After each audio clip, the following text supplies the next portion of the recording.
નમસ્કાર મિત્રો, મોરબીની જનતા જાગૃત થઈ તો મોરબીના ધારાસભ્યના પેટમાં નકલી તેલ રેડાયું.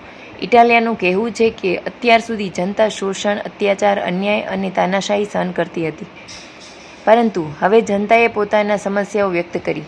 30 વર્ષથી જનતાએ તમારા પર વિશ્વાસ કરી ધારાસભ્ય બનાવ્યા, ત્યારે તમને જનતાના આ પ્રશ્ન ન દેખાયા. વધુમાં ઇટાલિયા જણાવે છે કે મોરબીના ધારાસભ્ય એવું જણાવે છે કે જો ગોપાલ ઇટાલિયા મોરબીમાં ચૂંટણી લડવા આવે તો હું રાજીનામું આપી દઈશ અને સામેથી ઇટાલિયાને 2 કરોડ રૂપિયા ઇનામ પેટે આપીશ. તો આ ચેલેન્જનો સ્વીકાર કરતા ઇટાલિયા જણાવે છે કે તારીખ 12ના રોજ બપોરે 12 વાગે તમે તમારું રાજીનામું આપી દો.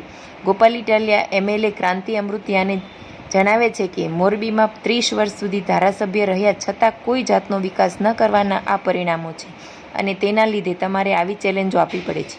તો હું આ ચેલેન્જનો સ્વીકાર કરું છું અને મોરબીમાં ચૂંટણી લડવા માટે તૈયાર થાઉં છું. ધન્યવાદ. મોરબીના ધારાસભ્યના પેટમાં નકલી તેલ રેડાનું.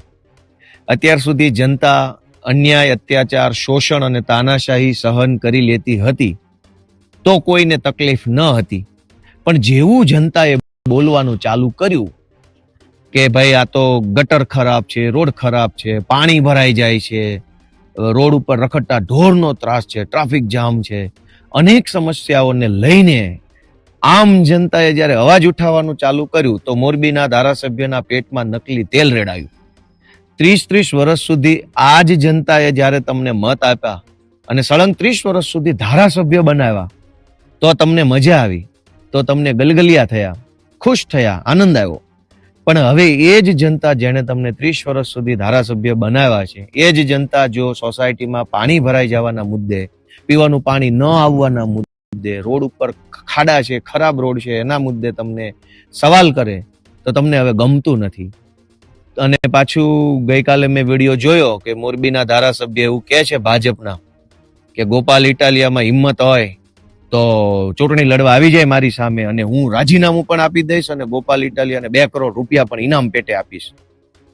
તો મારી મોરબીના ધારાસભ્યએ આપેલી આ ચેલેન્જને આપણે સ્વીકારી લઈએ છીએ સહર્ષ, રાજી ખુશીથી કે જો તમે શુરા બોલ્યા ન ફરે, શુરા હોવ, મરદ માણસ હોવ અને એક જ વખત બોલતા હો ને જબાનના પાક્કા માણસ હોવ તો આજે 10 તારીખ થઈ છે, મોડામાં મોડું 12 તારીખે બપોરે 12 વાગ્યા સુધીમાં રાજીનામું તમારું પડી જવું જોઈએ. ગોપાલ ઇટાલિયા પણ વટથી તમારા ચેલેન્જને સ્વીકારે છે, પણ મારી એક શરત છે કે મોરબીના ધારાસભ્ય પાટીલને પૂછવા જતા નહીં. પાટીલ અંકલ, મારાથી ભૂલથી બોલાઈ ગયું છે, હું રાજીનામું આપું કે ના આપું, અંકલ પ્લીઝ મને માફ કરો, એવી બધી વાતો કરવાની નહીં. પાટીલને પૂછ્યા વગર જ તે તમારા પોતાનામાં હિંમત હોય, તમારામાં તાકાત હોય અને તમારામાં એવું ડેરિંગ હોય તો CR પાટીલને પૂછ્યા વગર, એની પરમિશન લીધા વગર, પાટીલ મને ખીજાશે, પાટીલ મને ઠપકો આપશે, પાટીલ મને મારી ઉપર કાર્યવાહી કરાવશે એવી ડર રાખ્યા વગર મોડામાં મોડું 12 તારીખે બપોરે 12 વાગ્યા સુધીમાં જો રાજીનામું તમે આપી દો તો ગોપાલભાઈ ઇટાલિયા તમારી ચેલેન્જ સ્વીકારે છે.